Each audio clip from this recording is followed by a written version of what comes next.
Assalamualaikum warahmatullahi wabarakatuh. Innal hamdalillah nahmaduhu wa nasta'inuhu wa nastaghfiruh wa na'udzu billahi min shururi anfusina wa min sayyiati a'malina. May yahdihillahu fala mudilla lahu wa may yudlil fala hadiya lahu.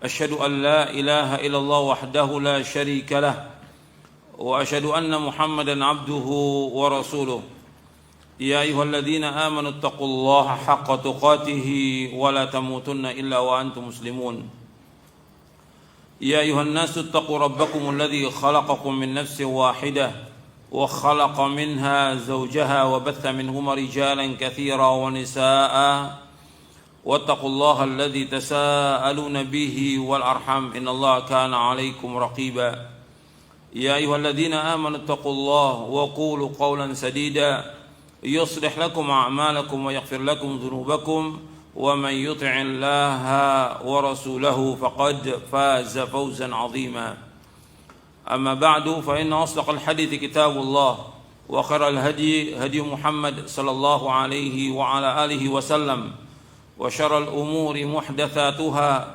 وكل محدثة بدعة وكل بدعة ضلالة وكل ضلالة في النار. Ayolah ikhwah, azakumullah, kepada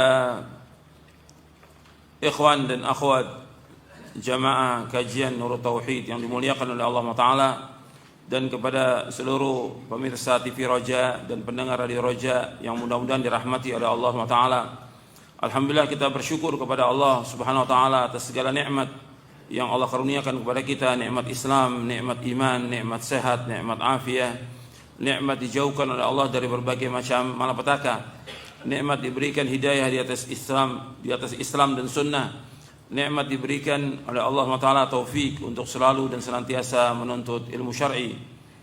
Kita bersyukur kepada Allah atas semua itu, dan kita berusaha untuk terus belajar mengkaji Quran dan sunnah ala fahmi salaf, karena ini merupakan kewajiban atas setiap muslim dan muslimah. Kita harus berusaha terus untuk menuntut ilmu syar'i, karena menuntut ilmu syar'i merupakan jalan menuju sorga. Yang harus kita perhatikan bahwa menuntut ilmu itu wajib. Bertambahnya iman kita, bertambahnya ketaatan kita kepada Allah, bertambahnya juga amal-amal kita, yaitu dengan kita menuntut ilmu syar'i. Maka kita wajib untuk terus dan selalu menuntut ilmu syar'i sampai kita diwafatkan oleh Allah Ta'ala. Karena ini merupakan kewajiban dan juga merupakan jalan menuju sorga. Kewajiban karena Nabi bersabda SAW, talabul ilmi faridatun ala kulli muslimin. Menuntut ilmu itu wajib atas setiap muslim. Dan jalan menuju sorga, Nabi bersabda SAW, wa man salaka tariqan yaltamisu fihi ilman sahalallahu lahu bihi tariqan al jannah. Barang siapa yang berjalan untuk menuntut ilmu, maka Allah mudahkan jalannya ke surga. Ikhwan fiddin, azakumullah, kepada ikhwan dan akhwat dan kepada seluruh pemirsa TV Roja dan pendengar Radio Roja yang dimuliakan oleh Allah Ta'ala, kita akan lanjutkan kajian kita dari buku Syarah Aqidah Ahlussunnah wal Jamaah. Kita masuk poin yang terakhir. Pada hari ini kita masuk poin yang terakhir, poin yang ke-84.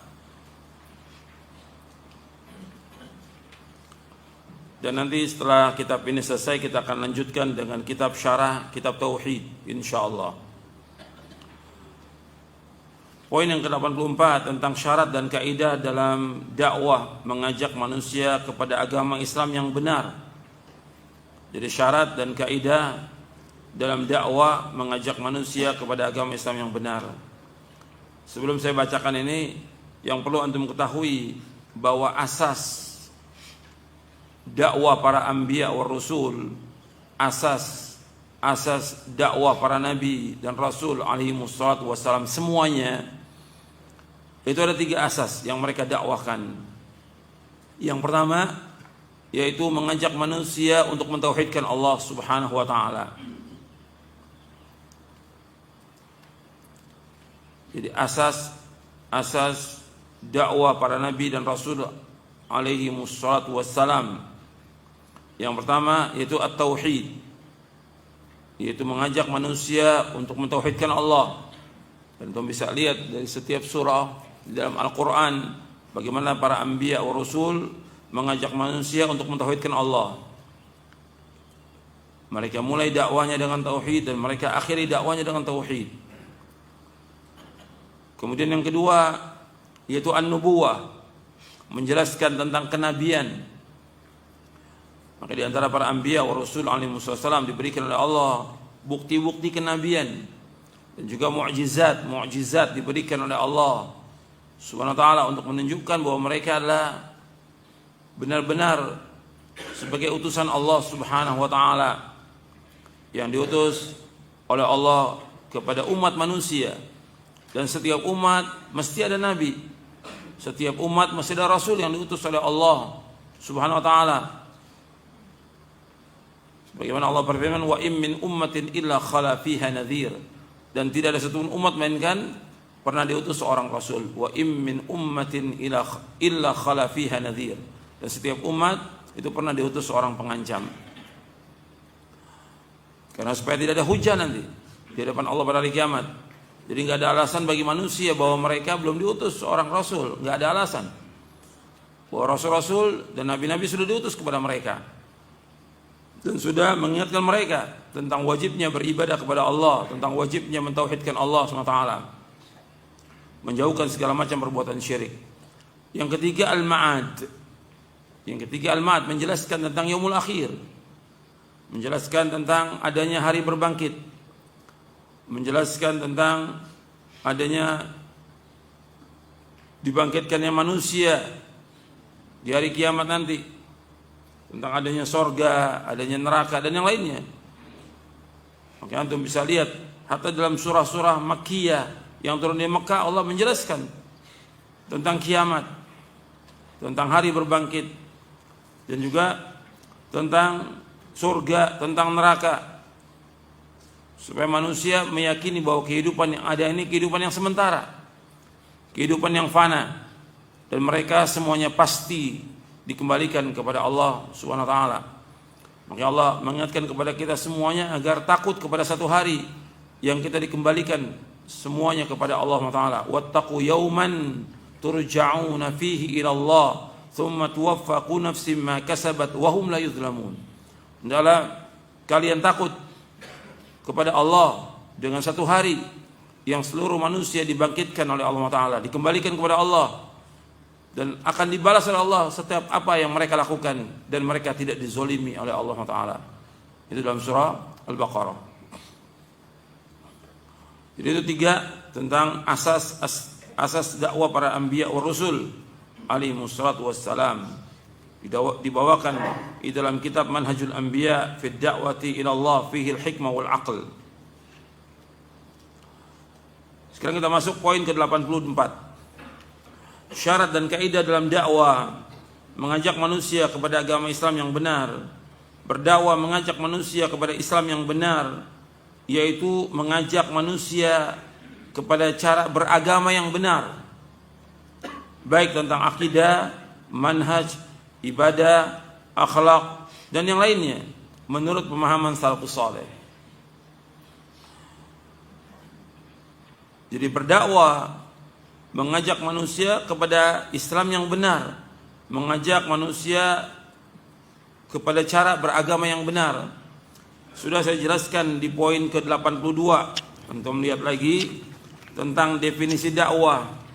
Dan ini juga diingatkan kepada semuanya, termasuk para dai. Yang paling penting di sini para dai, para ustadz, para kiai, para ulama,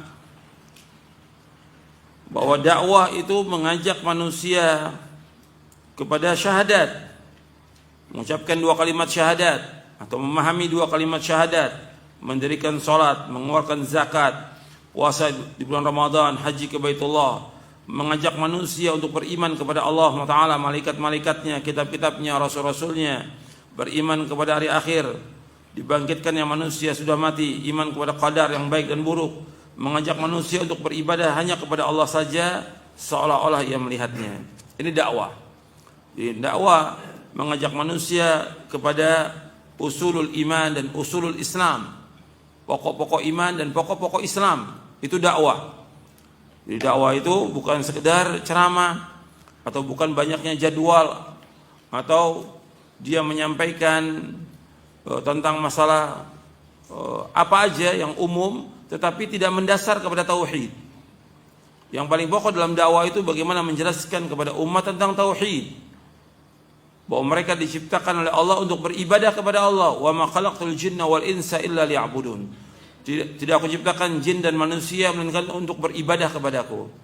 Yang ini harus terus ditegaskan, harus diingatkan manusia. Manusia diciptakan Allah untuk beribadah. Maka semua yang Allah berikan fasilitas kepada manusia di muka bumi, apakah usaha, dagang, mencari nafkah atau yang lainnya, semuanya dalam rangka menegakkan ibadah kepada Allah. Itu untuk ingat itu. Semuanya orang diberikan oleh Allah ma'isyah, mata pencarian.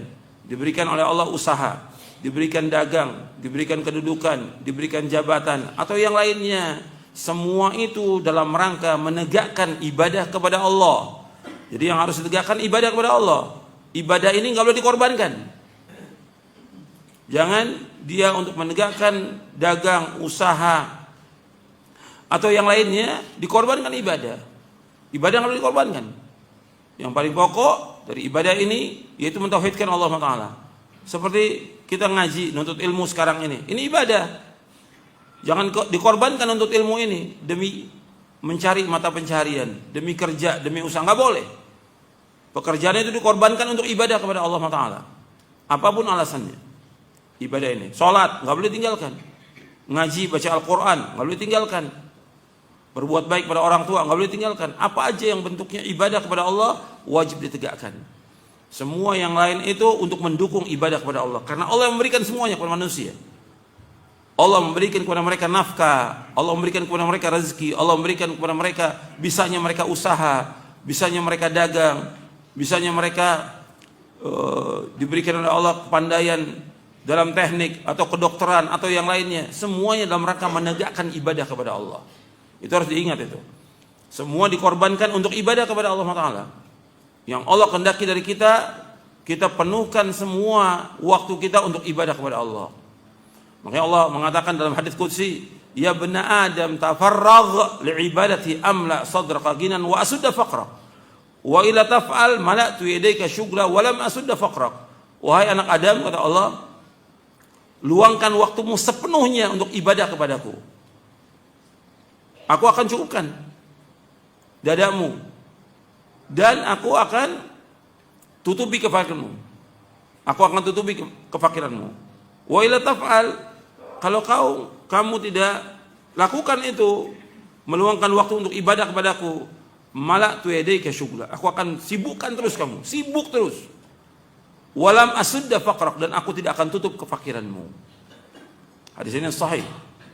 Jadi harus kita ingat itu, bahwa kita hidup untuk ibadah kepada Allah Subhanahu wa taala. Tapi tidak meninggalkan kewajiban kita untuk mencari nafkah. Tetap usaha, dagang dan yang lainnya tetap ada, tetapi semua yang dalam rangka menegakkan ibadah kepada Allah. Kemudian ikhwan fillah, azakumullah, dakwah ini yang harus kita perhatikan harus memenuhi 3 syarat. Yang pertama salamatul mu'taqad, yang kedua salamatul manhaj, yang ketiga salamatul amal. Yang pertama, dakwah ini harus memenuhi 3 syarat. Untuk melihat di halaman poin kita, poin ke-84 ya. Pembahasan poin yang terakhir ke-84. Syarat dan kaidah dalam berdakwah, mengajak manusia kepada agama Islam yang benar. Dakwah ini harus memenuhi 3 syarat. Yang pertama, salamatul mu'taqad. Akidahnya harus benar orang yang berdakwah itu. Yang kedua, salamatul manhaj. Manhajnya harus benar. Yang ketiga, salamatul amal. Beramal dengan benar. Yang pertama, salamatul mu'taqad. Akidahnya benar. Maksudnya seorang dai yang berdakwah itu, dia harus meyakini kebenaran akidah salaf tentang tauhid rububiyah, uluhiyah, asma wa sifat, serta semua yang berkaitan dengan masalah akidah dan iman. Ini harus benar dia. Jadi orang yang berdakwah itu akidahnya itu harus benar. Dia meyakini tentang rububiyahnya Allah Subhanahu wa taala. Allah sebagai Khalik, Allah sebagai Razik, Allah sebagai Malik, Allah sebagai Mudabbir, Allah sebagai Muhyi, Allah sebagai Mumit, dan yang lainnya. Dia wajib meyakini bahwa Allah yang mencipta, Allah yang memberikan rezeki, Allah yang memiliki langit dan bumi dan seluruh isinya, Allah yang mengatur alam semesta, Allah yang menghidupkan, Allah yang mematikan. Wajib diyakini. Wajib dia meyakini dengan seyakin-yakinnya ini. Karena kaum musyrikin, mereka juga meyakini ini tentang rububiyahnya Allah, tetapi tidak masukkan mereka ke dalam agama Islam. Orang-orang musyrikin kalau ditanya siapa yang menciptakan langit dan bumi, mereka mengakui Allah, tapi mereka masih beribadah kepada selain Allah. Wala in sa'alta man khalaqas samawati wal arda la yaquluna Allah. Seandainya kalian tanyakan kepada mereka siapa yang menciptakan langit dan bumi, mereka katakan Allah. Dan tentang rububiyah ini ada disebutkan di buku ini di awal-awal. Nanti antum bisa lihat di sini tentang tauhid rububiyah. Kita sudah bahas ini di awal-awal di poin keempat tentang tauhid rububiyah. Jadi kita mentauhidkan Allah dengan segala apa yang dilakukan oleh Allah, baik mencipta, memberi rezeki, menghidupkan dan mematikan. Mengimani bahwa Allah adalah Raja, penguasa dan Rabb yang mengatur segala alam. Untuk rububiyah ini diakui oleh kaum musyrikin. Mereka mengakui bahwa Allah yang mencipta segala sesuatu. Mereka mengaku yang memberikan rezeki Allah. Mereka mengaku yang memiliki langit dan bumi, mengatur alam semesta Allah. Namun mereka masih menetapkan berhala-berhala yang mereka anggap sebagai penolong. Yang mereka bertawasul dengan berhala tersebut dan menjadikan mereka pemberi syafaat, sebagaimana disebutkan dalam beberapa ayat. Makanya Allah menyebutkan tentang mereka bahwa mereka tidaklah beriman melainkan dalam keadaan berbuat syirik. Sebagaimana Allah sebutkan dalam surah Yusuf ayat 106. Dan di buku ini ada di halaman 149. Allah berfirman dalam surah Yusuf ayat 106, "Wa ma yu'minu aktsaruhum billahi illa wa hum musyrikun." Dan tidaklah sebagian besar dari mereka beriman kepada Allah melainkan mereka dalam keadaan mempersekutukan Allah dengan sesembahan-sesembahan yang lain. Sebagian ulama salaf berkata, jika kalian tanyakan kepada mereka siapa yang menciptakan langit, bumi dan gunung-gunung, mereka pasti menjawab Allah. Walaupun demikian, mereka tetap saja masih menyembah kepada selain Allah. Ini yang dikatakan bahwa ini syirik mereka. Ini disebutkan dalam tafsir Ibnu Katsir dari Ibnu Abbas, Mujahid, Ikrimah, Sya'bi, Qatadah dan yang lainnya rahimahumullah. Kebanyakan mereka tidak beriman kepada Allah, artinya tidak mentauhidkan Allah dengan tauhid rububiyah, melainkan dalam berbuat syirik. Jadi mereka mengakui rububiyah Allah tapi dalam keadaan berbuat syirik. Makanya dikatakan oleh Ibnu Qayyim rahimahullah, antum lihat di halaman 151. Kata Imam Ibnu Qayyim, seandainya keimanan kepada tauhid rububiyah saja dapat menyelamatkan, maka tentunya orang-orang musyrik telah diselamatkan. Akan tapi urusan yang amat penting dan menjadi penentu adalah keimanan kepada tauhid uluhiyah, yang merupakan pembeda antara orang-orang musyrikin dan orang-orang yang mentauhidkan Allah Ta'ala. Sebutkan oleh Ibnu Qayyim dalam kitabnya Madarijus Salikin, di juz yang pertama. Kemudian yang kedua, seorang dai itu harus memahami tentang tauhid uluhiyah. Tentang tauhid uluhiyah dikatakan juga tauhid al-ibadah di poin yang kelima dalam buku ini. Tauhid al-uluhiyah dikatakan juga tauhid al-ibadah, mentauhidkan Allah melalui segala pekerjaan hamba, seperti berdoa, takut, mengharap, cinta, menyembelih, bernadar, minta tolong, istighatsah dan yang lainnya. Semua harus dilakukan dengan apa yang disyariatkan dan diperintahkan oleh Allah, dengan tidak menyekutukan Allah dengan sesuatu apapun juga. Dan Allah tidak ridho kalau Allah disekutukan dengan makhluknya. Makanya kita wajib memahami dan meyakini tentang tauhid al-uluhiyah yang didakwakan oleh para anbiya war rusul alaihi wassalatu wassalam, tentang tauhid al-uluhiyah yang didakwakan oleh para nabi dan para rasul alaihi wassalatu wassalam, yaitu tauhid al-uluhiyah. Nabi-nabi dan rasul-rasul mengajak umatnya untuk beribadah kepada Allah, mentauhidkan Allah, menjauhkan segala macam perbuatan syirik. Ini dakwah yang benar. Melarang mereka untuk menyembah berhala, batu, pohon, kemudian matahari, bulan, dan yang lainnya. Harus diingatkan bahwa itu nggak ada manfaatnya sama sekali. Semua sesembahan yang batil. Kita wajib ingatkan bahwa Allah itu satu dalam zatnya, dalam sifatnya, dan juga dalam kita ibadah hanya kepada Allah Subhanahu wa taala. Allah satu, hanya Dia yang menciptakan, memberikan rezeki dan yang lainnya. Maka Allah berfirman, wa ilahukum ilahu wahid, la ilaha illa huwar rahmanur rahim. Ilah itu ilah yang satu, tidak ada ilah melainkan Allah, dan Allah itu Maha Pengasih dan Penyayang. Ini tauhid al-uluhiyah, ini tauhid yang paling penting dalam dakwah. Makanya setiap nabi dan setiap rasul, mereka semuanya mendakwakan dakwah tauhid ini, yaitu tauhid al-uluhiyah. Tauhid al-uluhiyah, tauhid al-ibadah. Makanya umatnya memerangi para anbiya, memusuhi para anbiya, karena para anbiya wa rasul mendakwakan dakwah tauhid al-uluhiyah, untuk beribadah hanya kepada Allah saja. Sebagaimana umatnya Nabi Muhammad SAW, ketika Nabi berdakwah di Mekah mengajak untuk mengesahkan Allah, mereka merasa heran.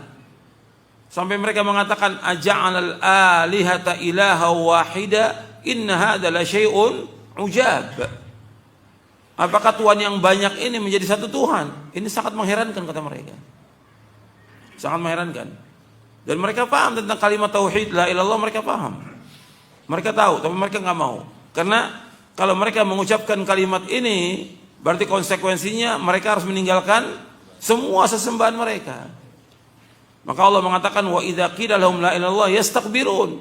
Apabila dikatakan la ilaha illallah, mereka sombong, nggak mau ucapkan kalimat itu. Karena mereka tahu konsekuensinya. Adapun keadaan umat yang sekarang ini, sebagian dari umat Islam mengucapkan kalimat la ilaha illallah, tapi mereka tidak tahu tentang maknanya, tidak tahu tentang rukunnya, tidak tahu tentang konsekuensi dari makna la ilaha illallah. Maka para dai wajib menjelaskan kepada mereka. Para dai ini wajib untuk memahami tentang kalimat ini dan menjelaskan kepada umat tentang wajibnya memahami tentang kalimat ini, untuk menjelaskan, mengikhlaskan ibadah hanya kepada Allah Subhanahu wa taala, dan menjauhkan segala macam perbuatan syirik. Sebagaimana Allah berfirman dalam surah An-Nahl ayat 36, wa laqad ba'atsna fi kulli ummatin rasulan an i'budullaha wajtanibut taghut. Dan sungguh kami telah utus pada setiap umat seorang rasul. Setiap umat mesti ada rasulnya. Setiap rasul dakwanya an i'budullah, hendaklah akan beribadah hanya kepada Allah. Wajtanibut taghut, jauhkan taghut. Jadi bukan hanya mengajak umat beribadah kepada Allah saja, tapi juga wajib meninggalkan semua yang disembah selain Allah. Wajib meninggalkan semua bentuk-bentuk kesyirikan. Wajib ditinggalkan. Seperti yang sudah saya jelaskan juga pada pembahasan yang lalu tentang dakwahnya Nabi Ibrahim alaihi salatu wassalam, mengajak umat ini untuk mentauhidkan Allah dan berlepas diri dari semua berhala-berhala dan kesyirikan yang ada. Itu harus berlepas diri. Kemudian yang ketiga, tauhid al-asma wa sifat. Dan kita wajib menetapkan semua nama-nama Allah dan sifat-sifatnya. Semua nama Allah semuanya indah, dan semuanya sifatnya sifat yang tinggi. Kita wajib menetapkan semua nama dan semua sifat sebagaimana datangnya, sebagaimana dikatakan oleh para ulama salaf. Seperti Al-Walid bin Muslim pernah bertanya kepada Imam Malik bin Anas, Al-Auza'i, Al-Laits bin Sa'ad, Sufyan Ats-Tsauri tentang sifat-sifat Allah. Mereka semua menjawab, amirruha kama ja'at bila kayf. Perlakukan sifat-sifat Allah secara apa adanya, jangan kau persoalkan, jangan engkau tanyakan tentang bagaimana sifat itu. Ini di poin yang ke-6 di buku ini, poin yang ke-6. Artinya kita wajib menetapkan semua nama-nama Allah yang tercantum dalam Al-Quran maupun tercantum dalam hadis Nabi yang sahih. Kita wajib menetapkan semua nama-nama sifat Allah. Kemudian yang harus diperhatikan lagi, tidak boleh kita mengingkari nama-nama itu. Tidak boleh mengingkari sifat-sifat Allah, nggak boleh. Kita wajib menetapkan semuanya, nggak boleh kita mengingkari. Nggak boleh kita menanyakan tentang bagaimana sifat Allah, nggak boleh. Nggak boleh juga kita menyamakan Allah dengan makhluknya, nggak boleh. Laisa kamitslihi syai'un wa huwas samiul basir. Nggak ada satupun yang sama dengan Allah, dan Allah itu Maha mendengar, Allah itu Maha melihat. Kita wajib menetapkan semuanya. Seperti kita menetapkan, Allah menetapkan Al-Quran bahwa Allah mempunyai sifat ulu, Maha tinggi Allah. Allah bersemayam di atas arsy, wajib kita tetapkan. Wajib kita tetapkan. Yang harus kita ingat, nggak boleh kita mengingkari. Nggak boleh kita menyamakan Allah dengan makhluknya. Nggak boleh kita menanyakan tentang bagaimana sifat Allah itu, bagaimana Allah bersemayam, nggak boleh. Jadi kita wajib menetapkan, nggak boleh menanyakan. Seperti umpamanya ditetapkan tentang Allah mempunyai wajah, mempunyai kaki, atau yang lainnya. Nggak boleh kita menanyakan tentang bagaimana sifat Allah, nggak boleh. Jadi nggak boleh kita mengingkari, nggak boleh kita mentakwil, artinya memalingkan dari makna yang sebenarnya kepada makna yang lain, nggak boleh. Nggak boleh menanyakan tentang bagaimana sifat Allah, tidak boleh juga menyamakan Allah dengan makhluknya. Ini kaidah-kaidah tentang asma wa sifat sudah kita bahas di awal-awal poin yang ke-6 dalam pembahasan kita syarah akidah Ahlussunnah wal Jamaah. Nanti Anda bisa lihat lagi bahwa kita wajib menetapkan semua nama dan sifat Allah. Tidak boleh kita mengingkari, tidak boleh kita mentakwil, tidak boleh kita menyamakan Allah dengan makhluknya, tidak boleh kita menanyakan tentang kaifiat sifat Allah, tidak boleh. Dan kita wajib mensucikan Allah dari semua nama dan sifat yang kurang. Dan kita wajib mensucikan Allah dari semua nama dan sifat yang kurang. Seperti apa sifat-sifat yang kurang yang wajib kita sucikan dari Allah? Seperti Allah mempunyai istri, Allah mempunyai bapak, Allah punya anak, wajib kita nafikan, wajib kita ingkari itu. Kita wajib sucikan Allah, sebab Allah mengatakan dalam Al-Quran, lam yalid wa lam yulad. Allah tidak melahirkan dan tidak dilahirkan. Begitu juga tentang sifat ngantuk, tidur. Allah tidak pernah ngantuk, tidak pernah tidur selama-lamanya. Ini sifat yang kurang bagi Allah. Maka kita wajib mensucikan Allah dari sifat ini.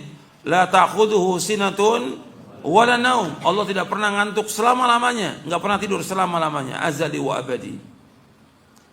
Juga sifat lupa. Allah enggak pernah lupa selama-lamanya. Wa ma kana rabbuka nasiya. Dan Allah enggak pernah lupa. Allah tidak pernah lemah, tidak pernah capek, tidak pernah lelah. Wa ma massana min lughub. Dan kami enggak pernah capek, enggak pernah lelah, enggak pernah letih. Dan yang lainnya. Allah Maha hidup dengan kehidupan yang sempurna subhanahu wa ta'ala.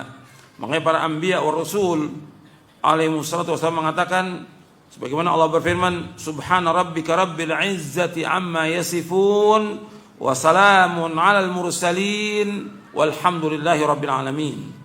Maha suci Rabbmu, Rabb yang maha perkasa dari sifat yang mereka katakan itu. Dan selamat sejahtera bagi para rasul, dan segala puji bagi Allah, Rabb seluruh alam. Jadi Allah SWT ini dalam surah As-Saffat, surah 37 ayat 180 sampai 182. Allah Azza wa Jalla, Allah SWT dalam ayat ini mensucikan dirinya dari apa yang disifatkan untuknya oleh penentang-penentang para rasulnya. Kemudian Allah SWT melimpahkan salam sejahtera kepada para rasul karena bersihnya perkataan mereka dari hal-hal yang mengurangi dan menodai keagungan sifat Allah Subhanahu wa taala. Dan di buku ini juga sudah dibahas tentang kaidah-kaidah tentang sifat-sifat Allah. Ini sudah kita bahas ya dalam syarah akidah, yang kita wajib menetapkan semua nama, semua sifat Allah. Dan seorang dai dia tidak boleh berbuat syirik. Ini berkaitan dengan salamatul akidah ini. Harus salamatul mu'taqad. Enggak boleh berbuat syirik. Bab syirik ini merupakan dosa besar yang paling besar. Seandainya seorang dai itu berbuat maksiat, dosa yang besar sudah cacat dalam dakwahnya, apalagi berbuat syirik. Karena syirik merupakan dosa besar yang paling besar, kemungkaran yang paling mungkar, maksiat yang paling maksiat, dan kezaliman yang paling zalim. Allah berfirman, inna syirka la zulmun azim. Sesungguhnya syirik kezaliman yang amat besar, dan dosa besar yang paling besar adalah syirik. Makanya wajib kita menjauhkan perbuatan syirik ini, memalingkan ibadah kepada selain Allah. Tapi masih ada atau dai atau kiai atau ustadz yang masih mengajak orang kepada kesyirikan, seperti mengajak orang berdoa atau memohon kepada orang-orang yang sudah mati, atau minta syafaat kepada mereka, atau yang lainnya, menyembah dan yang lainnya. Ini masih ada orang-orang yang datang ke kubur-kubur tertentu atau kubur-kubur wali, kemudian mengajak umat kepada perbuatan syirik. Ini nggak berhak dia sebagai dai, nggak berhak dia untuk mengajak manusia kepada agama yang benar, karena dia sendiri cacat. Dia punya aib yang besar, yaitu perbuatan syirik.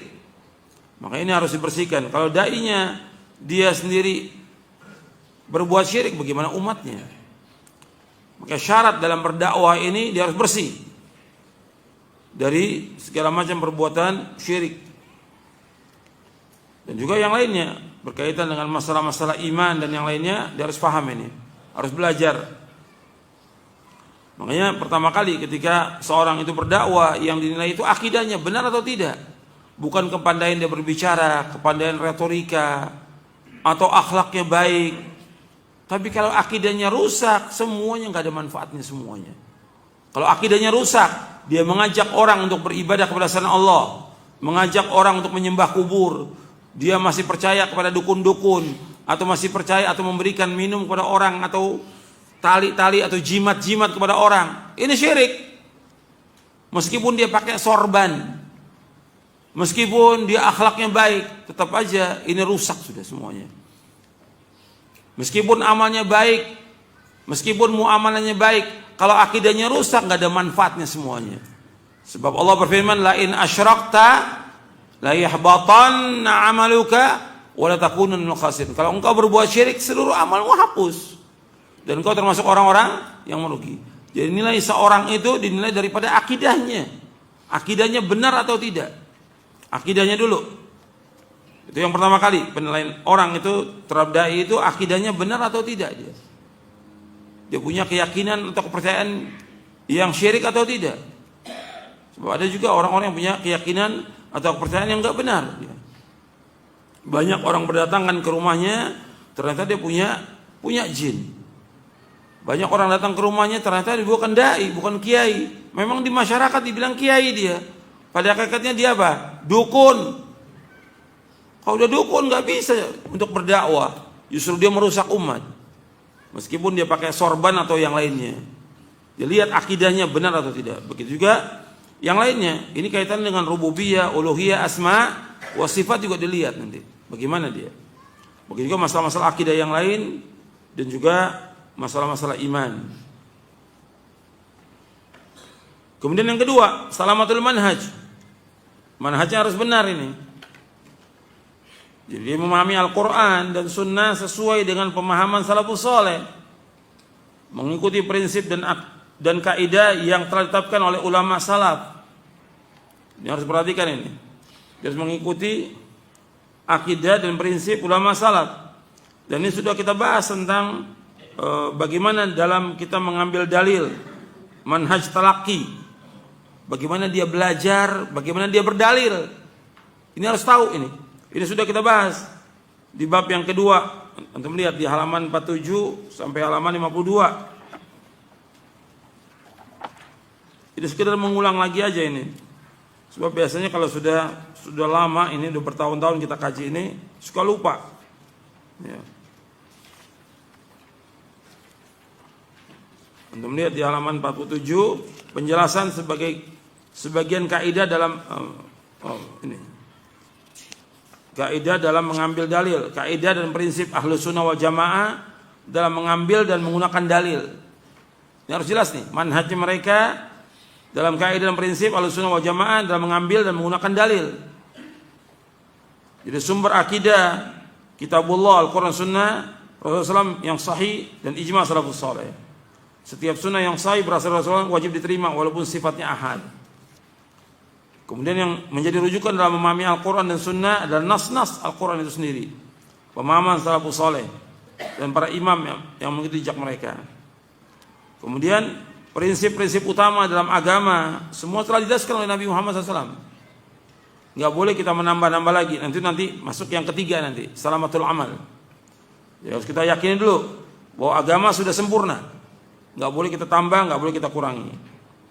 Kemudian yang kelima, wajib taslim, patuh, tunduk, taat hanya kepada Allah dan Rasulnya secara lahir dan batin. Kemudian dalil akal yang benar akan sesuai dengan dalil naqli dan seterusnya. Ini pembahasan-pembahasan yang berkaitan dengan kaidah dan prinsip dalam mengambil dalil. Ini harus benar, manhaj ini harus benar. Kadang-kadang orang kalau melihat kalau orang itu pintar berdebat dan segala macam, dianggap bahwa dia pintar. Tidak. Sebab ini berdebat, pintar berdebat yang seperti ini justru akan membuat dia sesat. Antum lihat di halaman 51. Nabi bersabda SAW, "Ma dhalla qaumun ba'da hudan kanu alaihi illa utul jadal."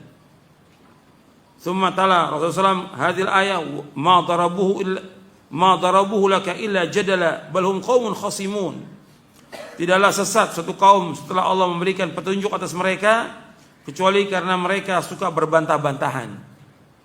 Kemudian Rasulullah SAW membacakan ayat, mereka tidak memberikan perumpamaan, "Ma darabuhu laka illa jadalan bal hum qaumun khasimun." Mereka tidak memberikan perumpamaan itu kepadamu melainkan dengan maksud membantah saja. Sebenarnya mereka adalah kaum yang suka bertengkar.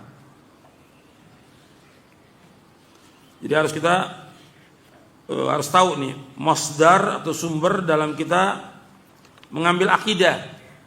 Jadi manhaj dalam kita talaqi, dalam kita mengambil ilmu itu harus jelas. Syekh Dr. Saleh bin Abdullah Al-Fauzan, Saleh bin Fauzan Al-Fauzan, ini anggota Hay'ah Kibarul Ulama di Saudi Arabia, menyebutkan tentang masalah akidah dan manhaj. Beliau menyebutkan bahwa akidah Jahmiyah diambil dari Yahudi, akidah Mu'tazilah, Asy'ariyah, Maturidiyah diambil dari ulama kalam, ulama mantik dan suka berdebat wal jadal. Sedangkan akidah Ahlussunnah wal Jamaah itu diambil dari sumbernya yang asli, Al-Quran dan Sunnah dan ijma' salafus saleh. Ini akidah yang benar. Jadi masdarnya jelas ini, sumbernya jelas. Tidak seperti yang lainnya. Dan pembahasan tentang akidah ini penting, harus kita pahami benar ini. Dan manhaj ini harus jelas karena ada juga orang-orang yang manhajnya menyimpang. Kata mereka akidahnya salaf tetapi manhajnya menyimpang. Ini enggak boleh. Seperti orang membuat kelompok-kelompok atau ikut dalam partai atau yang lainnya. Ini enggak benar. Ini manhajnya enggak benar. Karena tahazzub dia, membuat apa? Kelompok. Ini manhajnya enggak benar. Saya sebutkan masalah ini harus jelas. Dalam masalah mengambil dalil harus jelas. Dalam masalah berdakwah juga harus jelas. Bab dakwah-dakwah yang ada ini banyak juga yang sudah menyimpang. Saya bawakan di buku Mulia dengan Manhaj Salaf ini. Dalam buku Mulia dengan Manhaj Salaf saya jelaskan tentang masalah bahwa dakwah salaf, prinsip dakwah. Di sini di bab yang ke-8 dalam buku Mulia dengan Manhaj Salaf, di bab yang ke-8 saya bawakan tentang prinsip-prinsip dakwah salafiyah. Ini karena pembahasan kita tentang dakwah ini. Pembahasan kita tentang dakwah. Prinsip-prinsip dakwah salafiyah itu poin yang ke-11. Dalam prinsip dakwah salafiyah memerangi hizbiyah dan fanatik golongan. Oh, dalam dakwah salaf ini enggak ada fanatik, enggak ada hizbiyah, enggak ada kelompok-kelompok, enggak ada. Enggak ada.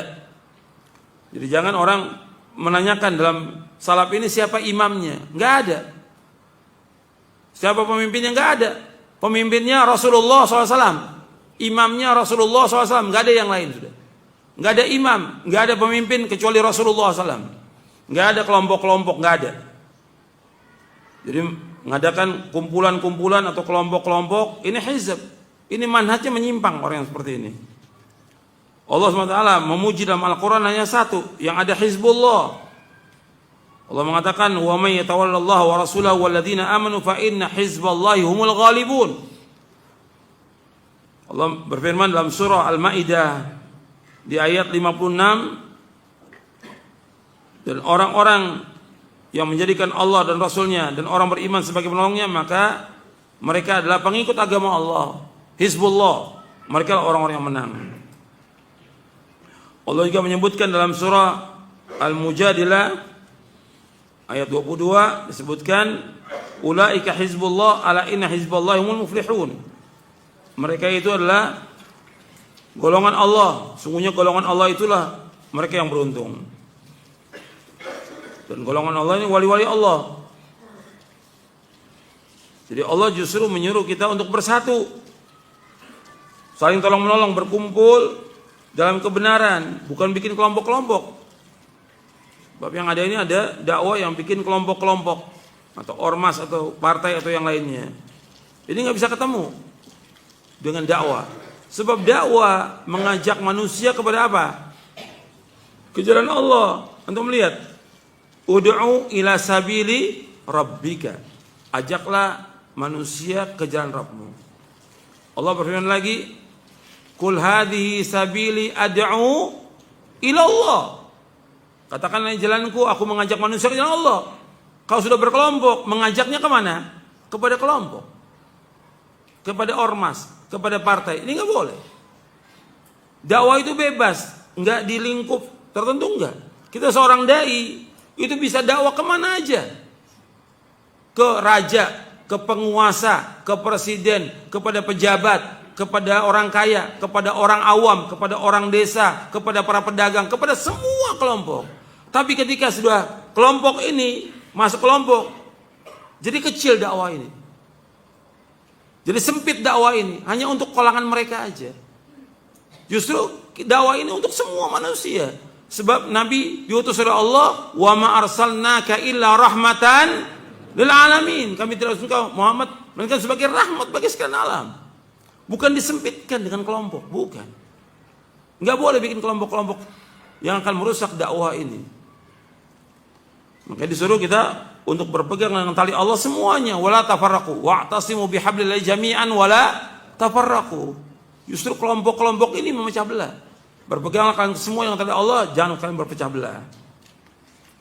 Dan Allah juga mencela orang-orang yang bikin kelompok-kelompok ini, golongan-golongan, perkumpulan-perkumpulan yang akan membawa kepada hizbiyah dan fanatik golongan. Allah berfirman dalam surah Al-Mu'minun. Untuk melihat Al-Mu'minun ayat 52, 53. Allah berfirman, "Wa inna hadhihi ummatukum ummatan wahidah wa ana rabbukum fattaqun fataqatta'u amrahum bainahum zubura kullu hizbin bima ladaihim farihun." Dan sungguh agama tauhid adalah agama kamu. Agama tauhid agama kamu. Agama yang satu, dan aku adalah Rabb kalian, maka bertakwalah kepadaku. Kemudian mereka berpecah belah dalam urusan agamanya menjadi beberapa golongan. Setiap golongan merasa bangga dengan apa yang ada pada mereka masing-masing. Surah Al-Mu'minun, surah 23 ayat 52 dan 53. Kemudian juga Allah berfirman dalam surah Ar-Rum, surah Ar-Rum ayat 31 32. Wala takunu minal musyrikin minal ladina farraqu dinahum wa kanu syi'a kullu hizbin bima ladaihim farihun. Dan janganlah kalian termasuk orang-orang yang mempersekutukan Allah, yaitu orang-orang yang memecah belah agama mereka dan mereka menjadi beberapa golongan. Setiap golongan merasa bangga dengan apa yang ada pada golongan mereka. Surah Ar-Rum. Makanya Al-Hizb ini enggak dibenarkan. Dijelaskan oleh Syekh Safi Rahman Al-Mubarakfuri rahimahullah dalam kitabnya Al-Ahzab Al-Islamiyah, dan dibawakan oleh Syekh Ali Hasan dalam kitabnya Ad-Da'wah ila Allah baina tajammu' al-hizbi wa ta'awun al-syar'i. Syekh Ali Hasan membawakan dalam bukunya ini Ad-Da'wah ila Allah baina tajammu al-hizbi wa ta'awun al-syar'i. Dakwah mengajak manusia ke Allah antara kumpulan kelompok-kelompok dan tolong menolong. Jadi nggak boleh kita bikin kelompok-kelompok. Nanti akhirnya setiap kelompok, setiap golongan berbangga dengan golongannya. Bikin jamaah ini, segala macam sudah. Banyak sekarang ini kelompok-kelompok. Mereka namakan macam-macam sudah. Ya, kelompoknya atau golongannya atau ormasnya atau yang lainnya semua mereka namakan. Dakwah ini nggak terikat dengan itu, tidak. Bahkan berbahaya. Jadi seorang muslim wajib meninggalkan dan menanggalkan semua bentuk hizbiyah yang sempit dan terkutuk yang telah melemahkan hizib Allah, dan tidak boleh toleran kepada semua kelompok atau golongan atau jamaah, supaya agama Islam seluruhnya milik Allah Subhanahu wa taala. Ini di sini disebutkan dalam buku, yaitu Ad-Da'wah ila Allah baina tajammu' al-hizbi wa ta'awun al-syar'i oleh Syekh Ali Hasan bin Ali bin Abdul Hamid hafizahullah taala. Fanatik golongan, fanatik mazhab, fanatik kelompok ini tercela, terkutuk. Dijelaskan oleh Syekhul Islam Ibnu Taimiyah di dalam Majmu' Fatawanya. Kata beliau begini, barang siapa yang mengangkat pemimpin siapapun orangnya, lalu dia wala dan baroknya menurut persetujuan atau perkataan atau perbuatan orang itu, maka ia termasuk dalam ayat minal ladina farraqu dinahum wa kanu syi'a kullu hizbin bima ladaihim farihun. Dalam surah Ar-Rum ya, ayat 32 tadi, bahwa dia termasuk demikian. Ini disebutkan oleh Syekhul Islam Ibnu Taimiyah dalam Majmu' Fatawa juz yang ke-20. Beliau juga mengatakan, ini juz yang 20 di halaman 8. Dalam Majmu' Fatawa di juz yang lain, juz yang ke-28, beliau mengatakan begini, barang siapa bergabung atau berjanji setia bersama orang-orang tertentu untuk memberikan loyalitas kepada orang-orang yang loyal kepadanya dan memusuhi orang yang memusuhinya, maka ia serupa dengan bangsa Tartar yang berperang di jalan syaitan, dan yang berarti ia bukan termasuk dalam berjuang di jalan Allah. Tidak pula termasuk dari tentara kaum muslimin.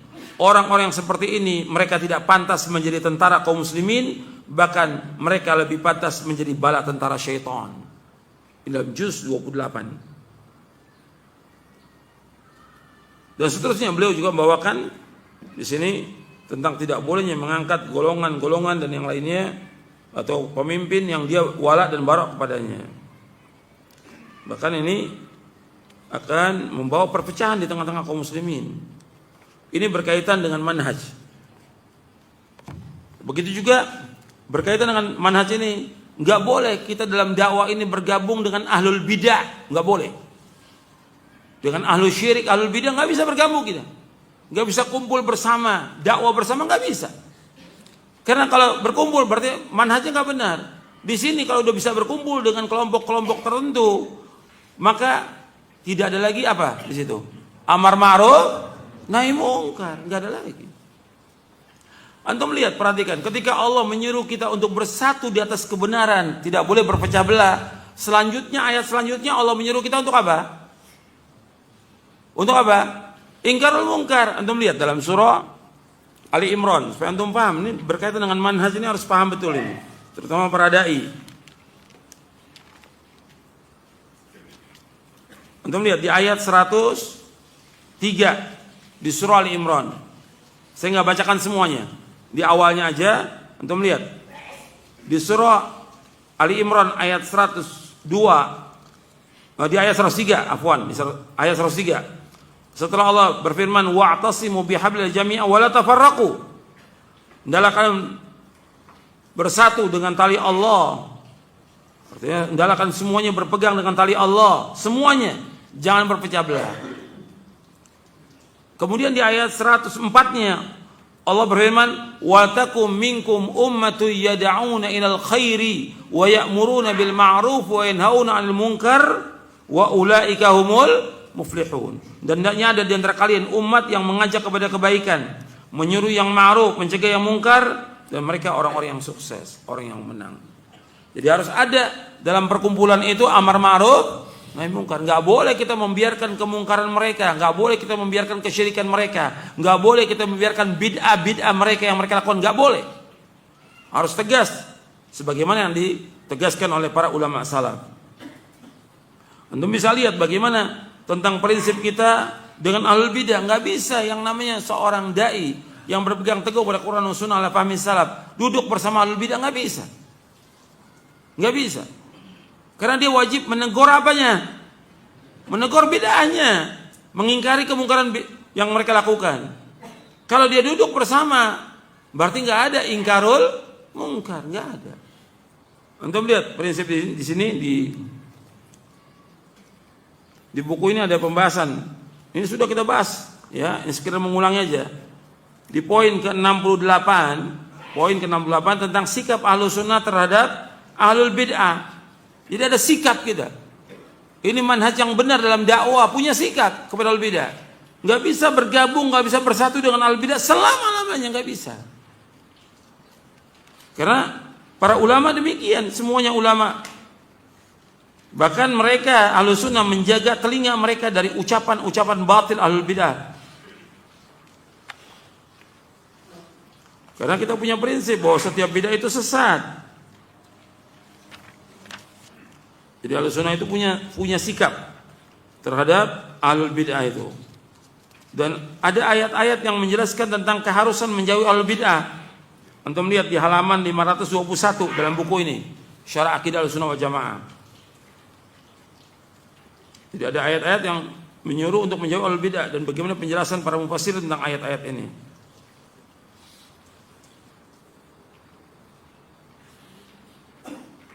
Saya bacakan satu ayat aja.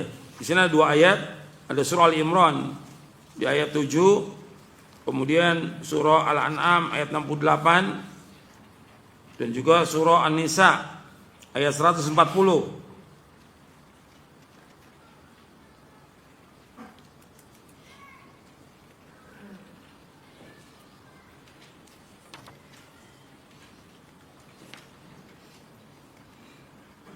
Antum lihat di surah Al-An'am ayat 68. Allah berfirman, "Wa idza ra'aita alladziina yakhuduna fi ayatina fa'arid 'anhum hatta yakhudu fi haditsin ghairi wa imma yunsiyannaka syaitanu fala taqud ba'da dzikra ma'al qaumidz zalimin." Apabila engkau Muhammad melihat orang-orang yang memperolok-olok ayat-ayat kami, maka tinggalkanlah mereka hingga mereka beralih ke pembicaraan yang lain. Dan jika syaitan benar-benar menjadikan engkau lupa akan larangan ini, setelah ingat kembali janganlah engkau duduk bersama orang-orang yang zalim. Surah Al-An'am ayat 68. Kata Imam Syaukani di dalam tafsirnya Fathul Qadir, kata Imam Syaukani, dalam ayat ini terdapat nasihat yang agung bagi orang-orang yang masih memperbolehkan untuk duduk bersama Ahlul Bid'ah, yang mereka itu mengubah kalam Allah dan mempermainkan kitab Allah dan sunnah Rasulnya, dan memahami Al-Quran dan Sunnah sesuai dengan hawa nafsu mereka yang menyesatkan dan sesuai dengan bid'ah-bid'ah yang mereka rusak. Maka sungguhnya jika seorang tidak dapat mengingkari mereka yang tidak dapat mengubah keadaan mereka, maka minimalnya paling tidak ia harus meninggalkan duduk dengan mereka, dan yang demikian itu mudah baginya dan tidak sulit. Bisa jadi para ahli bid'ah itu memanfaatkan hadirnya seorang di majelis mereka. Mereka mengajak hadir dari tokoh-tokoh Ahlus Sunnah. Jadi ahli bid'ah memanfaatkan hadirnya seorang di majelis mereka, meskipun ia dapat terhindar dari syubhat yang mereka lontarkan, tetapi mereka dapat mengkaburkan dengan syubhat tersebut kepada orang-orang awam. Maka hadirnya seorang dalam majelis ahlul bid'ah merupakan kerusakan yang lebih besar daripada sekedar kerusakan berupa mendengarkan kemungkaran. Dan kami telah melihat di majelis-majelis yang terlaknat ini yang jumlahnya banyak sekali, dan kami bangkit untuk membela kebenaran. Alhamdulillah.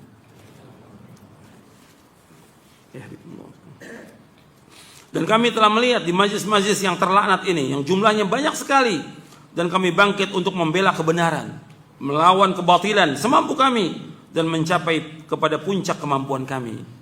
Barang siapa yang mengetahui syariat yang suci ini dengan sebenar-benarnya, maka dia akan mengetahui bahwa bermajlis, duduk-duduk berkumpul dengan ahlul bidah, kerusakannya lebih besar, berlipat ganda dibandingkan bermajlis dengan orang-orang yang bermaksiat kepada Allah dengan melakukan hal-hal yang diharamkan.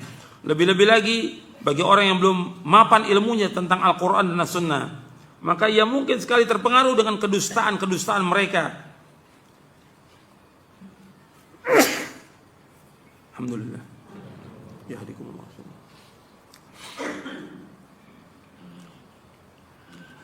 Jadi kata Imam Syaukani rahimahullah, kata beliau, barang siapa yang mengetahui syariat yang suci ini dengan sebenar-benarnya, maka ia akan mengetahui bahwa bermajlis dengan ahlul bid'ah kerusakannya lebih besar, berlipat ganda dibandingkan bermajlis dengan orang-orang yang bermaksiat kepada Allah dengan melakukan hal-hal yang diharamkan. Lebih-lebih lagi bagi orang yang belum mapan ilmunya tentang Al-Quran dan Sunnah, maka ia mungkin sekali terpengaruh dengan kedustaan-kedustaan mereka berupa kebatilan yang jelas sekali. Lalu kebatilan tersebut akan tergores di dalam hatinya hingga sangat sulit sekali mencari penyembuh dan pengobatannya. Maka dia pun mengamalkannya sepanjang umurnya, dan ia akan menemui Allah dengan kebatilan yang ia yakini tersebut sebagai kebenaran, padahal itu merupakan sebesar-besar kebatilan dan sebesar-besar kemungkaran. Untuk bisa lihat dalam tafsir Fathul Qadir di juz yang kedua cetakan Darul Fikr. Begitu juga Allah berfirman dalam surah An-Nisa ayat 140 tentang tidak bolehnya kita duduk bersama ahlul bidah.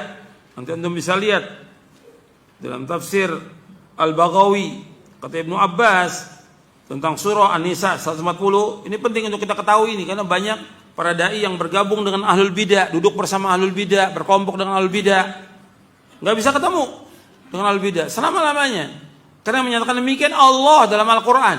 Allah berfirman, waqad nazzala 'alaikum fil kitabi an idza sami'tum ayati la yukfaru biha wa yustahza'u biha fala taq'udu ma'hum hatta yakhudu fi haditsin ghairi innakum idzan mithluhum innallaha jami'ul munafiqina wal kafirina fi jahannam jami'a. Dan sungguh Allah telah menurunkan ketentuan bagi kamu di dalam kitab, yaitu Al-Quran, bahwa apabila kamu mendengar ayat-ayat Allah diingkari dan diperolok-olok oleh orang-orang kafir, maka janganlah kamu duduk bersama mereka sebelum mereka memasuki pembicaraan yang lain. Karena kalau kamu tetap duduk dengan mereka, tentulah kamu serupa dengan mereka. Sungguh Allah akan mengumpulkan semua orang-orang munafik dan orang-orang kafir di neraka jahanam. Sahabat Ibnu Abbas ketika menafsirkan surah An-Nisa ayat 140 ini, kata Ibnu Abbas radhiyallahu anhu, masuk dalam ayat ini menghajar, yaitu menjauhkan, mengisolasi setiap orang yang mengadakan hal-hal yang baru dalam agama, dan setiap orang yang berbuat bid'ah sampai hari kiamat, yaitu tidak boleh duduk bersama mereka. Ini disebutkan dalam tafsir Al-Baghawi. Kemudian juga dalam tafsir At-Tabari, dalam tafsir At-Tabari disebutkan oleh Imam At-Tabari rahimahullah yang wafat tahun 310 Hijriah, kata beliau, ayat ini merupakan dalil yang sangat jelas tentang larangan untuk ikut di dalam majlis ahlul bid'ah dari setiap macam pelaku bid'ah dan orang-orang fasik yang mereka berbicara tentang kebatilan. Ini manhaj ini. Enggak boleh duduk bersama ahlul bidah selama-lamanya. Bahkan sikap para ulama jelas tentang sikap pada ahlul bidah. Nanti Anda bisa lihat itu di halaman 526, 527 dan seterusnya. Dan nasihat para ulama salaf agar menjauhi ahlul bid'ah. Di sini ada nasihat ulama salaf ini. Halaman 58 sampai 530, dan saya sebutkan lafaz-lafaznya. Saya sebutkan perkataan Ibnu Abbas itu. Enggak semua saya bacakan ini. Kata Ibnu Abbas radhiyallahu anhu, la tujalis ahlal ahwa fa inna mujalasatahum mumridatun lil qulub. Jangan kamu duduk bersama pengikut hawa nafsu, itu ahlul bid'ah, karena akan menyebabkan hati kamu menjadi sakit. Bahkan kata Imam Al-Hasan Al-Basri, jangan duduk bersama ahlul bidah, jangan mendebat mereka, jangan mendengar perkataan mereka. Bahkan kata Yahya bin Abi Katsir, apabila kamu bertemu dengan ahlul bidah, kamu ambil jalan yang lain. Sampai seperti itu. Bukan seperti sekarang kita lihat duduk bersama ahlul bidah, bersama duduk dengan hizbiyin, harokiyin, duduk bersama mereka, gabung dengan mereka, yang enggak benar pada dai seperti ini. Ini menyimpang manhajnya ini. Tidak boleh. Kalau kita sering mendengar perkataan al-bid'ah, ya akan masuk syubhat itu. Kalau sudah masuk syubhat, nggak akan keluar sampai hari kiamat. Sebab hati kita lemah. Kata Imam Az-Zahabi, al-qulubu dha'ifah wasyubha khattafa. Hati manusia itu sangat lemah, sedangkan syubhat itu selalu menyambar. Maka jangan jadikan hati kita ini seperti busa yang menyerap semuanya. Syubhat itu jangan. Kata Syekhul Islam, jangan jadikan hati kamu seperti busa yang menampung semuanya. Atau istilah kasarnya, jangan jadikan hati kita seperti tong sampah. Semuanya masuk ke dalamnya, enggak boleh, kita harus saring. Justru hati kita, kata Syekhul Islam, jadikan seperti kaca yang kokoh. Kuat, enggak bisa orang untuk menembusnya. Itu dibawakan oleh Ibnu Qayyim di dalam kitabnya Miftah dari Sa'adah tentang perkataan syekhnya, yaitu Syekhul Islam Taimiyah.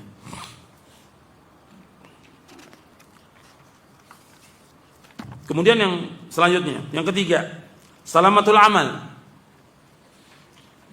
yaitu seorang berdakwah mengajak umat kepada Islam yang benar, maka ia harus beramal dengan benar, yaitu beramal semata-mata ikhlas karena Allah dan ittiba, mengikuti contoh Rasulullah SAW, tidak mengadakan bid'ah, baik i'tiqad, perbuatan ataupun perkataan.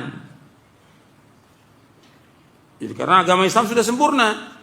Allah berfirman, al-yauma akmaltu lakum dinakum wa atmamtu alaikum ni'mati wa raditu lakumul Islam madina. Pada hari ini aku telah sempurnakan bagimu agamamu. Aku telah cukupkan nikmatku atasmu dan aku ridho Islam menjadi agama bagimu. Sudah sempurna agama ini. Jangan melakukan yang baru dalam agama ini. Saya sudah jelaskan di buku ini di awal-awal, antum lihat di halaman 75 tentang penjelasan tentang bid'ah di awal-awal ini. Karena yang menjelaskan tentang bid'ah, melarang tentang perbuatan bid'ah pertama kali siapa? Rasulullah sallallahu alaihi wasallam. Yang pertama kali melarang perbuatan bid'ah adalah Rasulullah sallallahu alaihi wasallam. Rasulullah yang melarang berbuat bid'ah. Maka saya sebutkan di sini tentang masalah bid'ah, bahwa Ahlussunnah itu menjauhkan perbuatan bid'ah. Apa yang dikatakan bid'ah dijelaskan oleh Imam Asy-Syatibi rahimahullah, kata beliau, al-bid'atu tariqatun fid din mukhtara'atun tudahi syar'iyyah yuqsadu bis-suluki 'alaiha al-mubalaghatu fi ta'abbud lillahi subhanahu. Bid'ah adalah cara yang baru dalam agama yang dibuat menyerupai syariat dengan maksud untuk berlebih-lebihan dalam beribadah kepada Allah. Ini cara baru. Bid'ah ini semuanya bertentangan dengan kitabullah dan sunnah Rasulnya SAW dan ijma' para ulama salaf. Jadi bid'ah dalam ucapan, keyakinan, dan juga bid'ah dalam perbuatan.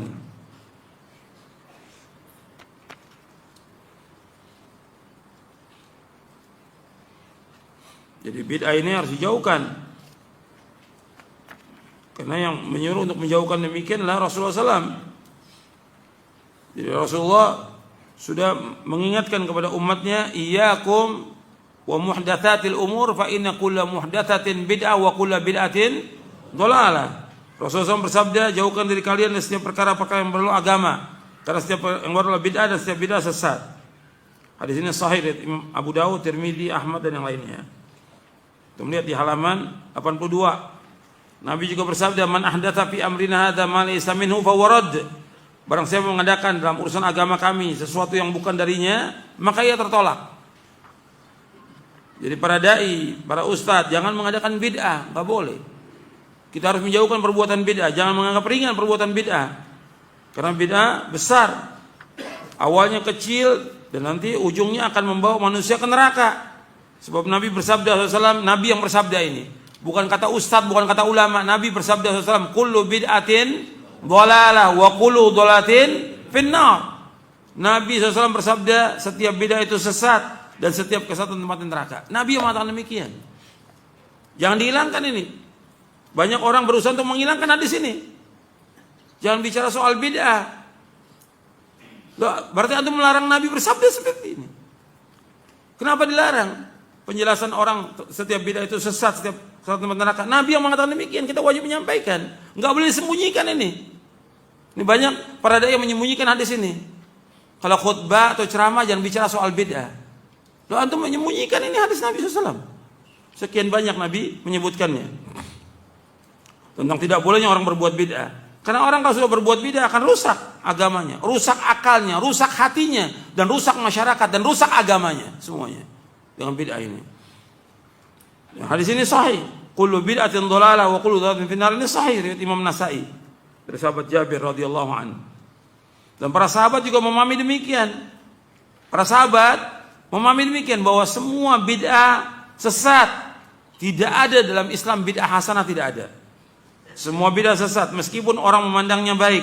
Sebagaimana Ibnu Umar radhiyallahu anhuma mengatakan kullu bid'atin dhalalah wa in ra'ahan nasu hasanatan. Setiap bid'ah adalah sesat meskipun manusia memandangnya baik. Dan bid'ah ini lebih disenangi oleh iblis daripada apa? Maksiat. Kata Imam Sufyan Ats-Tsauri rahimahullah yang wafat tahun 161 Hijriah, kata beliau, al-bid'atu ahabbu ila iblis minal ma'siyah wal ma'siyatu yutabu minha wal bid'atu la yutabu minha. Perbuatan bid'ah itu lebih dicintai oleh iblis daripada maksiat, dan pelaku kemaksiatan masih dimungkinkan untuk bertaubat dari maksiatnya, sedangkan pelaku bid'ah sulit untuk bertaubat dari bid'ahnya. Ini riwayat Imam Al-Lalika'i dalam Syarah Usul I'tiqad Ahlussunnah wal Jamaah. Kata Imam Abu Muhammad Al-Hasan bin Ali bin Khalaf Al-Barbahari rahimahullah dalam kitabnya Syarahus Sunnah, beliau wafat tahun 329 Hijriah. Kata beliau begini, jauhilah setiap perkara bid'ah sekecil apapun juga, karena bid'ah yang kecil lambat laun akan menjadi besar. Demikian pula bid'ah yang terjadi pada umat ini berasal dari perkara yang kecil dan remeh yang mirip kebenaran, sehingga banyak orang tertipu, terpedaya dan terkecoh, lalu mengikat hati mereka sehingga susah untuk keluar dari jeratannya, dan akhirnya mendarah daging lalu diyakini sebagai agama tanpa disadari. Pelan-pelan mereka menyelisih jalan yang lurus dan keluar dari agama Islam. Ini dalam Syarah Sunnah Imam Al-Barbahari. Jadi seorang muslim yang berakal wajib menjauhkan semua perkara bid'ah, karena perkara bid'ah sangat berbahaya. Bid'ah merusak akal, merusak hati, merusak agama, dan menyebabkan perpecahan. Jadi ingat, amal kita harus betul-betul bersih dari perbuatan bid'ah, bersih dari perbuatan riya.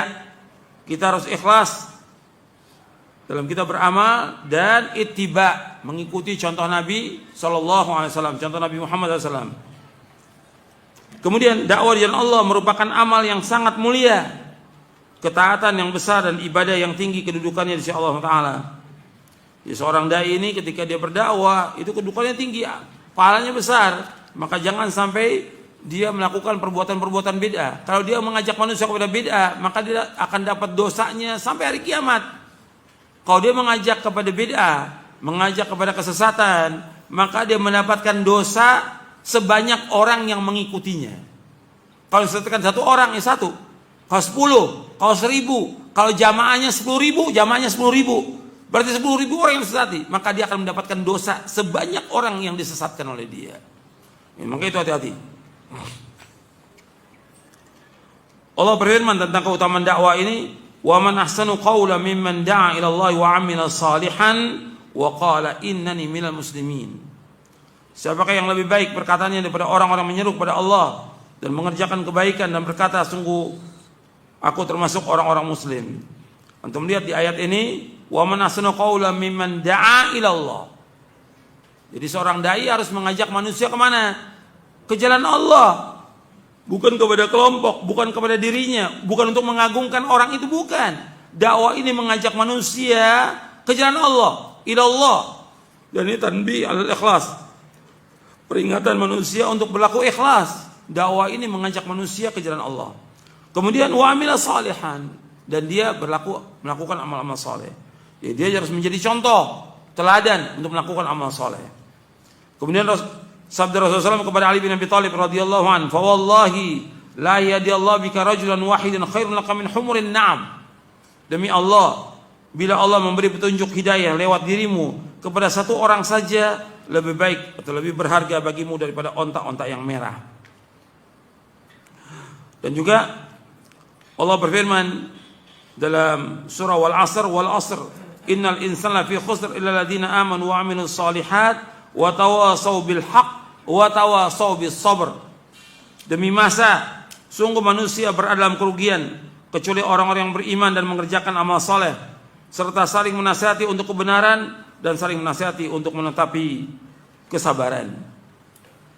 Jadi, demi masa, demi waktu, sungguh-sungguh manusia dalam kerugian, sungguh-sungguh rugi manusia ini. Kecuali orang beriman, beramal soleh, saling menasihati dengan kebenaran dan saling menasihati dengan kesabaran. Nah, sebagai penutup, saya akan memberikan nasihat untuk para dai. Di sini ada nasihat dari Syekh Dr. Shalih Fauzan kepada para duat di dalam muqaddimah buku Manhajul Anbiya fi Da'wati ila Allah. Supaya dakwah ini kita benar, supaya dakwah ini juga berhasil, supaya dakwah ini sukses, supaya dakwah ini ada buahnya. Ini ada berapa penopang, penyangga, tiang-tiang yang harus dipahami. Jadi Syekh Dr. Shalih bin Fauzan Al-Fauzan hafizahullah ta'ala menjelaskan tentang dakwah yang benar itu, yang dasarnya Quran dan Sunnah. Saya nasihati beberapa ini penopangnya. Yang pertama, kata beliau, saya ringkas saja dan juga ada beberapa yang perlu saya tambahkan. Yang pertama, al-ilmu bima yad'u ilaihi. Jadi seorang dai, dia harus berilmu dengan apa yang didakwakan. Jadi seorang dai itu harus berilmu.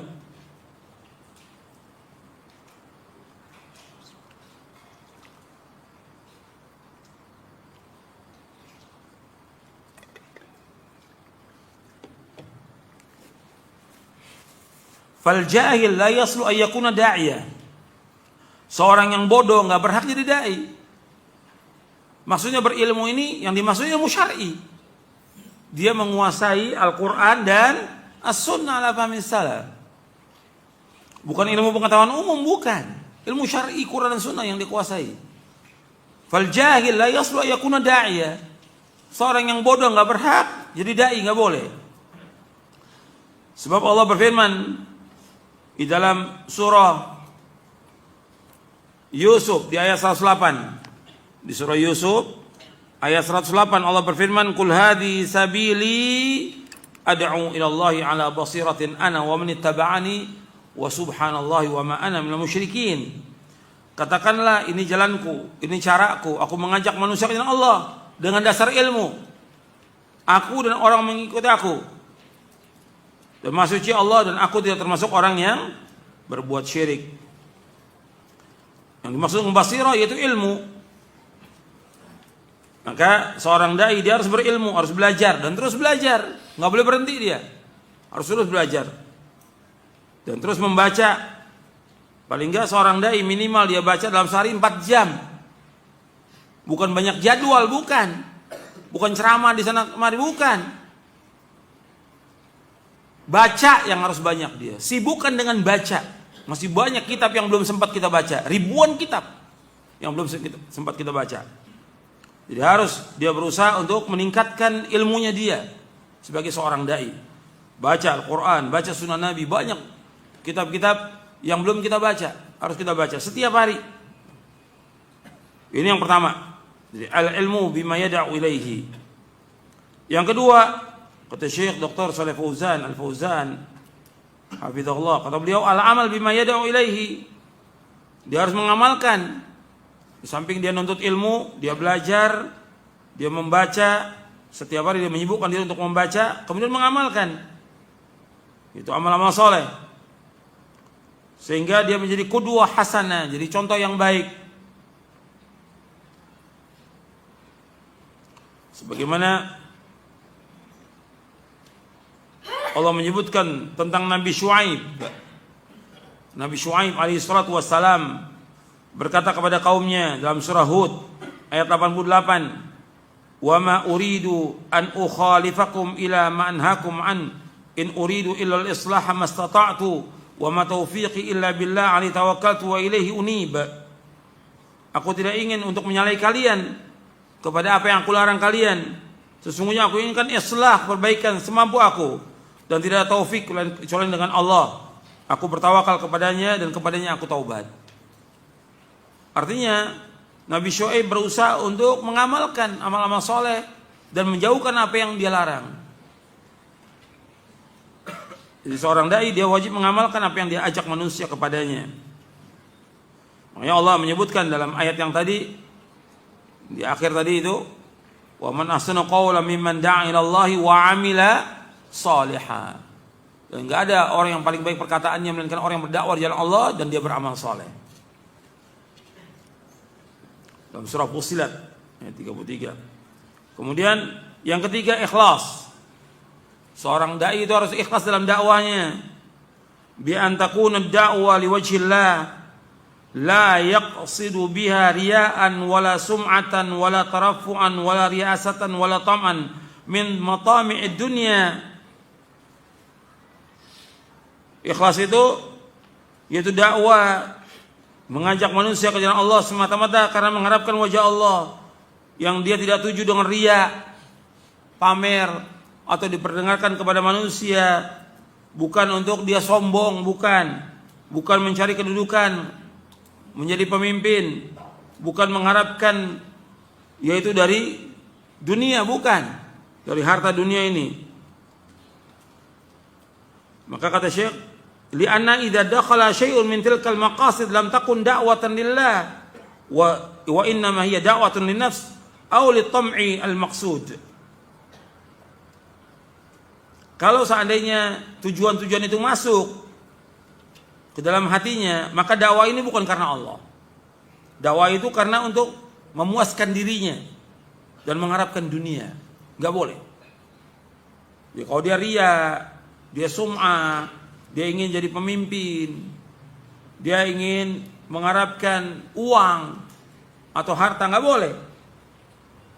Seperti disebutkan oleh Syekh Muhammad bin Shalih Utsaimin rahimahullah dalam bukunya dia, ada kutaib beliau, Risalah fi Da'wah ila Allah. Bukunya kecil, kutaib dalam Risalah fi Da'wah ila Allah. Beliau menyebutkan seorang dai harus ikhlas dalam dakwanya. Kata beliau, fima yanbaghi an yakuna alaihi da'i min as-sifat wal af'al. Kata beliau, yang pertama al-ikhlas lillahi. Al-ikhlas. Fa ikhlasu da'i fi da'wati lillahi ta'ala amrun muhim bin nisbati li najahi fiha wa thawabi 'alaiha. Amma in qasada mura'atan nas bidzalik aw arada syai'an min ad-dunya malan aw jahan aw ri'asatan fa'amalu habitun wa naf'u qalil. Kata Syekh Utsaimin rahimahullah, seorang dai harus ikhlas dalam dakwanya. Ini perkara yang sangat penting, berkaitan dengan keberhasilan di dalam dakwah dan juga ganjaran di dalam dakwah. Adapun kalau dia berdakwah tujuannya untuk riya kepada manusia, atau dia mengharapkan sesuatu dari dunia, mengharapkan harta, mengharapkan uang, mengharapkan amplop, atau kedudukan, atau jabatan, atau kepemimpinan, maka amalnya hapus. Kalau diharapkan itu, hapus amalnya. Kemudian dibawakan ayat dalam surah Hud ayat 15-16. Kemudian dibawakan juga hadis yang pertama kali manusia dipanaskan api neraka, itu amalnya soleh. Orang yang nuntut ilmu, baca Al-Quran, orang yang sedekah, orang yang jihad. Hadis sahih dan Muslim dibawakan di sini oleh Syekh Utsaimin. Jadi perhatikan para anbiya wa rasul alaihi wasallam dalam dakwanya enggak mengharapkan uang, enggak mengharapkan upah dalam dakwanya, enggak mengharapkan amplop. Ingat, para anbiya harus mengatakan, "Qul la as'alukum alaihi ajra illa dzikral alamin." Aku enggak mengharapkan dari kalian upah kecuali mengingatkan kepada sekalian alam. Para anbiya wa rasul juga mengatakan, "Wa ma as'alukum alaihi min ajr in ajriya illa ala rabbil alamin." Kemudian di surah Asy-Syura Allah sebutkan, di surah Asy-Syu'ara di ayat 109, 127, 145, 164, 180, Nabi Nuh, Nabi Hud, Nabi Shalih, Nabi Lut, Nabi Syuaib semua mengatakan, wa ma as'alukum alaihi min ajr in ajra ila ala rabbil alamin. Aku enggak mengharapkan upah dari dakwaku ini. Sesungguhnya upahku Allah yang tanggung. Allah yang memberikan upah kepadaku. Jadi harus ikhlas dalam dakwah ini karena Allah Subhanahu wa taala, bukan untuk mengharapkan sesuatu. Yang keempat, kata Syekh Fauzan, al-bada'a bil aham fal aham. Mulai dari yang paling penting kepada yang paling penting. Bi ay yad'uwa awwalan ila islahil aqidah bil amr bi ikhlasil ibadah lillah wan nahyi 'anil syirki, thumma al-amr bi iqamatis shalah wa ita'iz zakah wa fi'lil wajibat wa tarkil muharramat kama hiya tariqatur rusul jami'an alaihi wassalatu wassalam. Jadi memulai kepada yang paling penting dan yang penting, yaitu dia berdakwah yang pertama kali untuk memperbaiki akidah, menyuruh umat untuk memperbaiki ibadah kepada Allah dengan mengikhlaskan ibadah kepada Allah, melarang mereka dari syirik, kemudian perintahkan mereka, ajarkan mereka tentang sholat, ajarkan mereka tentang zakat, supaya mereka mengeluarkan zakat, mengerjakan yang wajib-wajib, meninggalkan yang haram-haram, sebagaimana ini merupakan jalannya para rasul alaihi wasallam semuanya.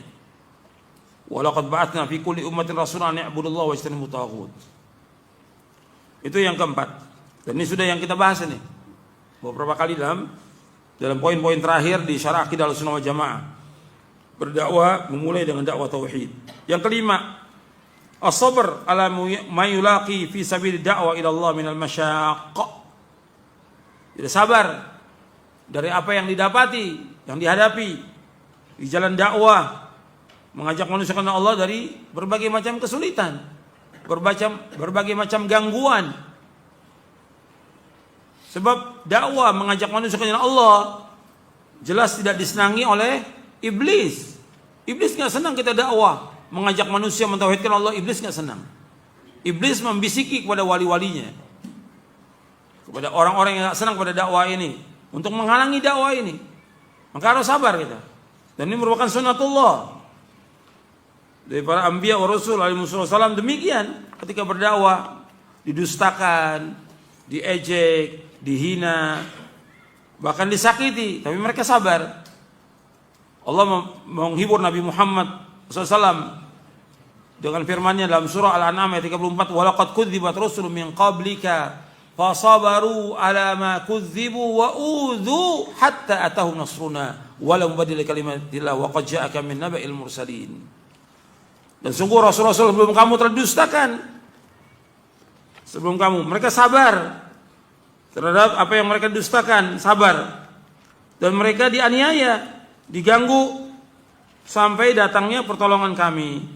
Itu di surah Al-An'am di ayat 34 afwan. Surah Al-An'am ayat 34. Al-An'am ayat 34. Walaqad kudzibat rusulun min qablika fasabaru ala ma kudzibu wa udzu hatta ataw nasruna wa la mubaddila kalimatillah wa qad ja'aka min naba'il mursalin. Dan sungguh telah dustakan rasul-rasul sebelum kamu Muhammad. Mereka sabar atas kedustaan itu dan mereka diganggu, disakiti sampai datangnya pertolongan kami, dan tidak ada perubahan dengan kalimat-kalimat Allah. Dan sungguh telah datang kepadamu kabar-kabar tentang para rasul. Jadi Allah sudah mengabarkan tentang cerita para rasul kepada Nabi Muhammad SAW. Maka harus sabar. Kemudian yang keenam, ala da'iya yakuna mutahalliyan bil khuluqil hasan musta'milan lil hikmah fi da'watihi. Seorang dai hendaknya dia menghiasi dirinya dengan akhlak yang mulia, dengan akhlak yang baik, dan menggunakan hikmah dalam dakwahnya.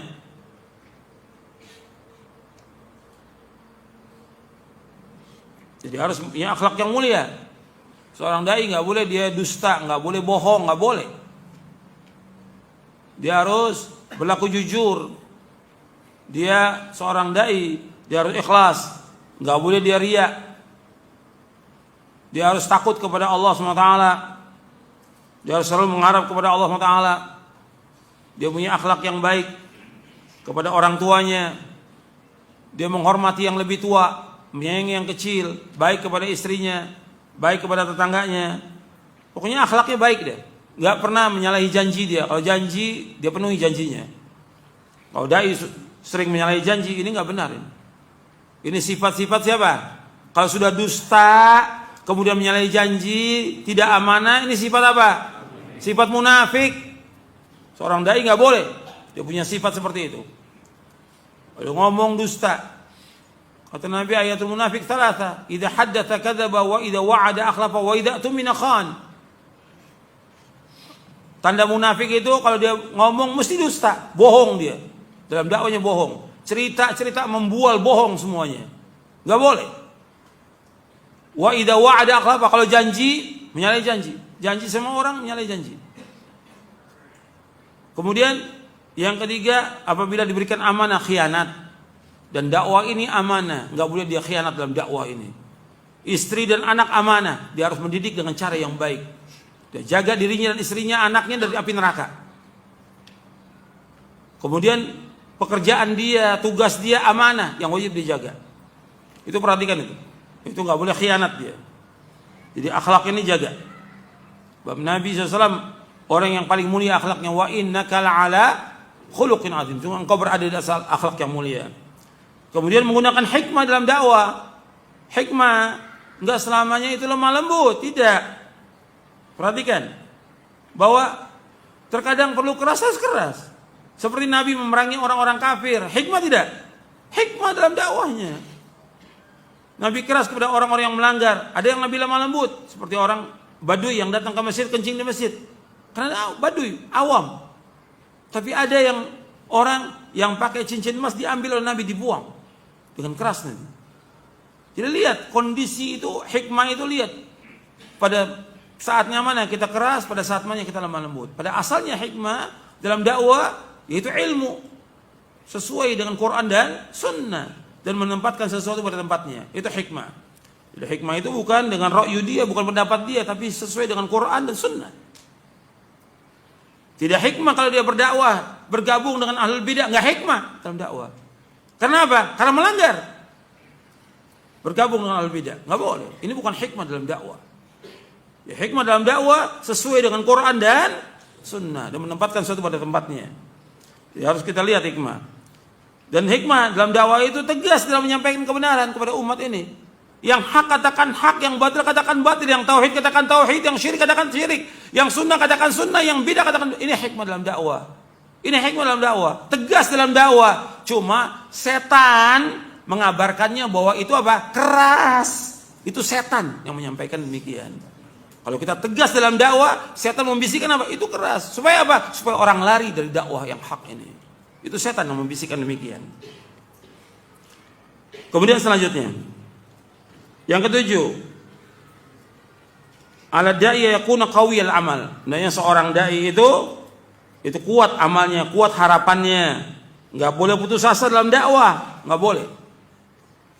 Dia harus kuat harapannya. Tetap dia berdakwah. Adapun masalah hasilnya orang terima dakwah dia atau tidak, itu bukan urusan dia. Urusan siapa? Allah yang memberikan hidayah taufik kepada manusia, Allah. Kita hanya menyampaikan kepada manusia dengan dalil dari Quran dan Sunnah. Adapun orang itu mau terima, dapat hidayah, itu urusannya siapa? Allah SWT. Jangankan kita, atau Nabi Muhammad SAW ketika mendakwakan kepada pamannya Abu Thalib, terima nggak pamannya? Tidak, mati dalam keadaan kafir. Allah turunkan ayat dalam surah Al-Qasas ayat 56, innaka la tahdi man ahbabta walakin Allah yahdi man yasha. Engkau nggak bisa memberikan petunjuk kepada orang yang engkau cintai, tapi Allah memberikan petunjuk kepada siapa yang Allah kehendaki. Tapi kita tetap punya harapan yang besar dalam dakwah ini. Nggak boleh putus asa dan nggak boleh takut-takuti bahwa dakwah ini pasti akan menang, pasti akan sukses, pasti akan jaya dakwah ini. Nggak boleh mengatakan, wah dakwah ini dikepung, nanti akan ditangkap, nanti akan dikejar oleh orang Syiah. Nggak boleh menakuti seorang mukmin, nggak boleh. Ini orang nggak paham tentang dakwah ini. Nggak boleh, sama sekali nggak boleh nakuti. Ketika menyampaikan kepada manusia, nggak boleh menakut-nakuti orang.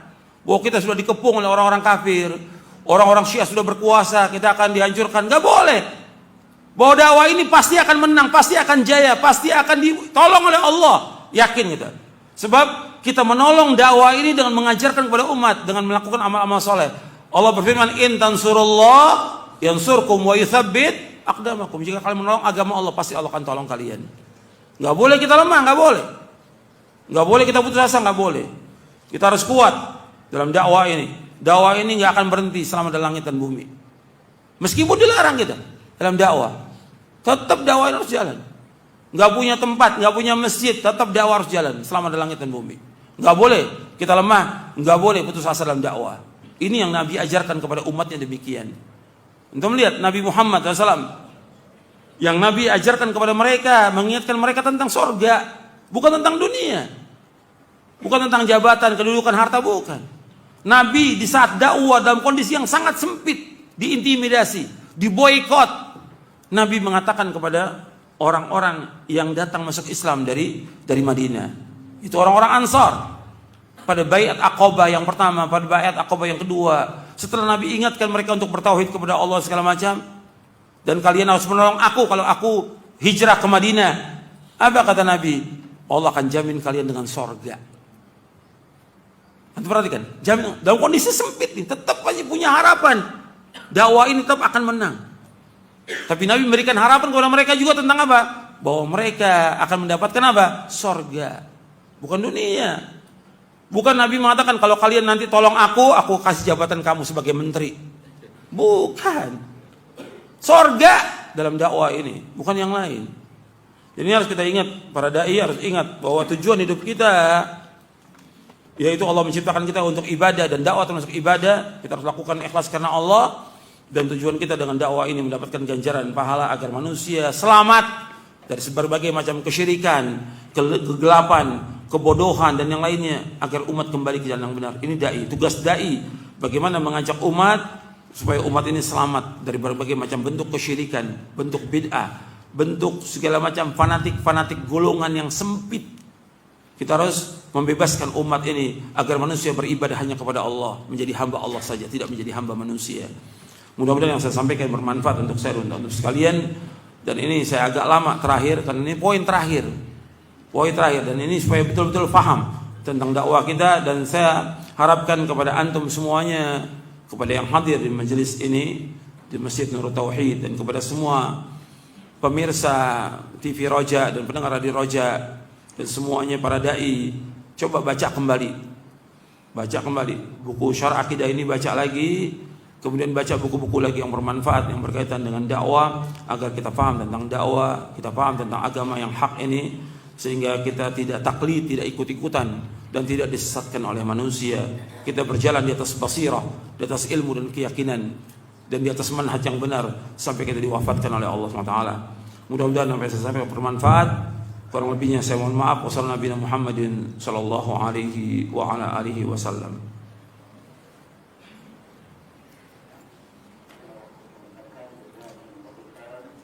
Materi bahasan yang bermanfaat yang telah saya sampaikan di pagi yang berbahagia ini, semoga Allah Subhanahu wa taala memberkahi dan menjaga Ustaz beserta keluarga. Dan saudara Islam, untuk selanjutnya, apakah masih ada waktu untuk mengajukan pertanyaan-pertanyaan di sesi terakhir, Ustaz? Boleh. Ya, baik. Terima kasih, Ustaz. Kami akan berikan kesempatan untuk pendengar dan pemirsa yang akan bertanya pada Ustaz secara langsung di pagi hari ini. Silakan bisa hubungi kami di 0218236543 atau pesan singkat di 0819896543. Kami akan pertanyaan dari pesan singkat terlebih dahulu dari penanya kita. Assalamualaikum warahmatullahi wabarakatuh. Ustaz, sebagian kaum muslimin memandang bahwa perlu adanya pengaturan di dalam dakwah agar bisa berhasil bersinergi dan berkelanjutan memperbaiki individu dan masyarakat kita, karena dakwah non-muslim begitu gencar dan terorganisir di negeri ini. Dan untuk hal tersebut dibutuhkan adanya organisasi tertentu sehingga maslahat dan tujuannya bisa tercapai. Mohon nasihat dari Al-Ustaz terkait permasalahan ini. Jazakallahu khairan. Sebenarnya tadi dari apa yang saya sampaikan itu sebenarnya sudah jelas dari ayat-ayat Al-Quran dan hadis Nabi SAW tentang tidak boleh membuat kelompok-kelompok dan yang lainnya. Adapun soal masalah dakwah, kita dakwah berjalan aja secara alami dengan dalil, dengan Quran, karena nggak bisa. Dai itu setiap hari semakin banyak, setiap tahun semakin banyak. Yang dulu mungkin ada dai 2 atau 3 orang atau 4 orang, sekarang sudah ratusan, dan nanti akan timbul ribuan. Bagaimana ngaturnya? Bagaimana ngatur dakwah? Jalan aja masing-masing semua. Setiap orang berdakwah di daerahnya. Yang penting prinsip-prinsip dakwah sudah tahu. Salamatul mu'taqad, salamatul manhaj, salamatul amal. Harus jelas. Kalau seandainya dai-dai ini ingin diberikan pembekalan, ya boleh diberikan pembekalan dan memang harus diberikan pembekalan. Tapi apa mereka mau diberikan pembekalan tentang dakwah ini? Karena ada yang mau, ada yang tidak mau diberikan pembekalan tentang bagaimana berdakwah, dijelaskan tentang apa yang paling penting dalam dakwah, kemudian kitab-kitab apa yang menjadi rujukan dalam dakwah itu apa aja, apa dulu yang perlu disampaikan. Boleh kita jelaskan. Akan tetapi apakah semua dai mau seperti itu? Tapi yang paling penting kita masing-masing kita ini kalau memang sudah tahu kita mengikuti akidah yang hak, manhaj yang hak, Al-Quran, Sunnah, Al-Fahmi Salaf, maka kita banyak baca buku-buku ulama salaf yang menjelaskan tentang akidah, tentang tauhid, tentang manhaj, supaya kita nggak menyimpang. Adapun masalah pengaturan nanti habis waktu kita untuk yang demikian. Bahwa antara dakwah dengan idarah nggak akan ketemu, antara dakwah dengan siasa nggak akan ketemu, selama-lamanya nggak akan ketemu. Antara dakwah dengan pengaturan, karena akan sibuk nanti. Bagaimana mengumpulkan orang, bagaimana mendata orang segala macam, habis waktunya. Idarah nggak akan ketemu dengan dakwah. Siasa politik nggak akan ketemu dengan dakwah selama-lamanya, nggak akan ketemu. Dakwah ini sangat luas jangkauannya untuk semua manusia. Tapi kalau udah punya kelompok, orang nggak mau lagi dekat dengan dakwah kita. Sebab kelompok yang lain nggak mau dekat. Kenapa? Orang akan mengajak ke kelompoknya pasti. Tapi kalau dakwah ini nggak ada ikatan kelompok, nggak ada ikatan organisasi, nggak ada ormas, nggak ada. Bebas dakwah ini. Kita bisa masuk ke semua orang. Bisa kepada penguasa, kepada pejabat. Bisa kita masuk juga kepada orang-orang kaya, bisa masuk kepada orang-orang miskin, bisa masuk kepada semua golongan, semua lapisan masyarakat. Tapi kalau sudah mengelompok, orang nggak mau dekat dengan dakwah kita. Tambah sempit kita. Dan akan fanatik kepada golongannya. Makanya ingat bahwa dakwah ini ilallah, mengajak manusia ke jalan Allah. Jadi itu teori-teori yang ada dan prakteknya juga menyibukkan dia. Pengaturan ini segala macam, sibuk sudah. Dakwah ini alamiah jalan. Alhamdulillah dakwah dari zaman dahulu sampai sekarang berjalan demikian. Nggak ada yang ngatur, nggak ada pimpinannya, nggak ada jadwalnya. Sudah dakwah. Yang penting mereka selalu diingatkan. Mudah-mudahan dakwah ini mendapatkan keberkahan. Makanya juga seorang dai juga harus terus punya hubungan yang kuat dengan Allah Taala. Di samping dia baca, hubungan yang kuat dengan Allah agar umat yang didakwakan mendapatkan hidayah dari Allah Taala. 6. Yang lain. Terima kasih atas pelajaran, jawaban dan nasihatnya yang Pak Ustaz sampaikan. Kemudian kami berikan kesempatan dari penanya melalui telepon di 0218236543. Kami coba sapa untuk Bapak Ibu yang telah masuk, silakan. Ya. Assalamualaikum. Waalaikumsalam warahmatullahi wabarakatuh. Silakan, dengan siapa dari mana, Bapak? Ya, saya sedang dari Karawang. Endang, betul? Ya, silakan. Waalaikumsalam warahmatullahi wabarakatuh. Silakan. Menanyakan tentang masalah subhat, masalah bid'ah sebenarnya. Katanya bila itu terjadi dua atau bid'ah, adalah juga bid'ah hasanah. Dan itu terdapat Imam Syafi'i juga mengatakan seperti itu katanya. Termasuk Imam Nawawi dan Ibnu Hajar juga mengatakan adanya bid'ah hasanah. Dan saya mau tanyakan menurut prinsip tidak harus itu seperti apa Ustaz? Masalah bid'ah hasanah ini.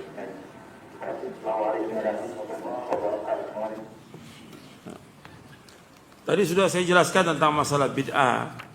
Bahwa dalam agama ini bid'ah itu semuanya sesat. Nggak ada dalam Islam bid'ah hasanah, tidak ada. Jadi dalam Islam itu tidak ada bid'ah hasanah. Ini harus kita pegang dulu ini. Kaidah seperti ini harus kita pegang. Dasarnya hadis Nabi. Nabi bersabda SAW, kullu bid'atin dhalalah wa kullu dhalalatin finnar. Setiap bid'ah itu sesat, setiap kesesatan tempat neraka.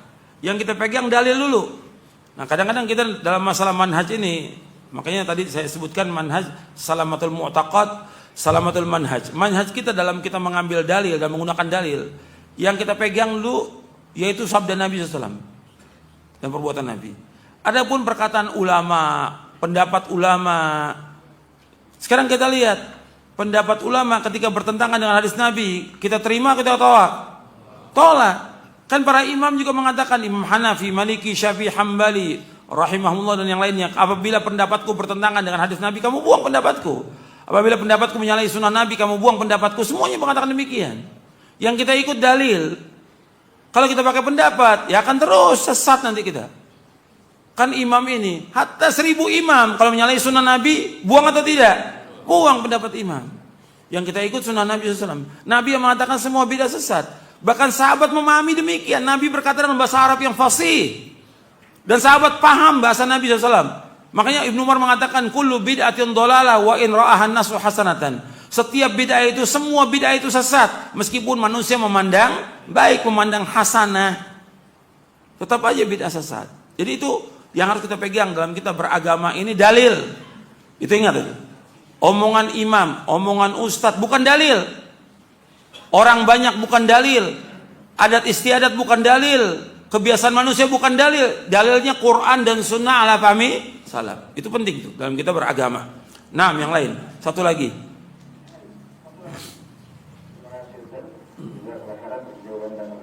Satu pertanyaan dari pendengar kita, pemirsa kita, hamba Allah di Borneo, Sulawesi Selatan. Assalamualaikum warahmatullahi wabarakatuh. Ustaz, mohon nasihat dan solusinya. Di tempat kami hampir semua dai adalah para pelaku bid'ah dan saya pun belum mencukupi ilmu untuk menyampaikan kebenaran kepada mereka. Bagaimanakah sikap yang terbaik bagi kami, Ustaz? Terima kasih atas nasihatnya. Iya, tadi pertanyaannya bahwa di Sulawesi itu hampir semua. Berarti tidak semua. Berarti masih ada dai-dai yang mengajak kepada sunnah. Antum belajar kepada dai-dai yang mengajak kepada sunnah. Yang penting antum lihat dia syaratnya salamatul mu'taqad, salamatul manhaj, dan salamatul amal, sesuai dengan apa yang tadi disampaikan. Kemudian yang kedua, antum juga harus berusaha untuk terus belajar membaca kitab-kitab para ulama. Kalau antum bisa bahasa Arab, baca kitab-kitab para ulama salaf. Kalau belum bisa bahasa Arab, belajar bahasa Arab, kemudian baca buku-buku akidah, seperti buku syarah akidah dan buku-buku yang lain, kitab tauhid, syarah kitab tauhid dan yang lainnya. Kemudian yang ketiga, antum juga bisa mendakwakan kepada mereka yang bid'ah ini, artinya dai-dai yang mengajak kepada bid'ah. Antum bisa memberikan buku kepada mereka, kasih hadiah buku.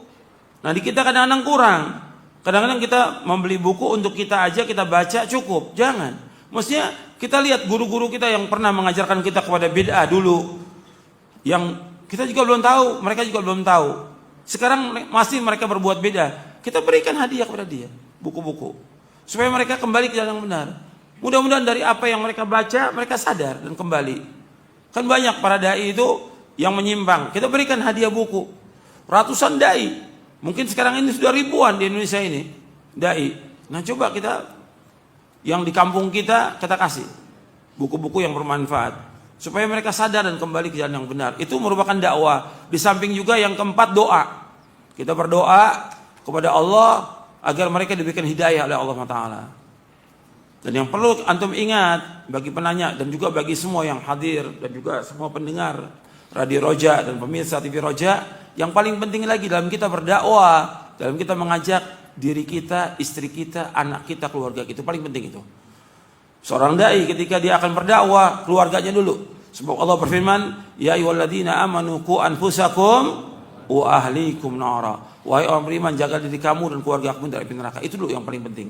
Jangan kita sibuk dengan orang lain, tapi kita lupakan diri kita, istri kita, anak kita. Dan saya ingatkan juga kepada pengurus-pengurus majelis taklim. Kadang-kadang mereka sibuk dengan majelis taklim, ngajak orang ngaji, tapi suaminya nggak pernah diajak ngaji, istrinya nggak pernah diajak ngaji, anaknya nggak ngaji. Pengurus majelis taklim banyak yang anaknya nggak ngaji. Harus diajak supaya mereka tahu tentang Islam, mereka tahu tentang sunnah. Kalau kita ingin masuk surga, mereka juga ingin masuk surga.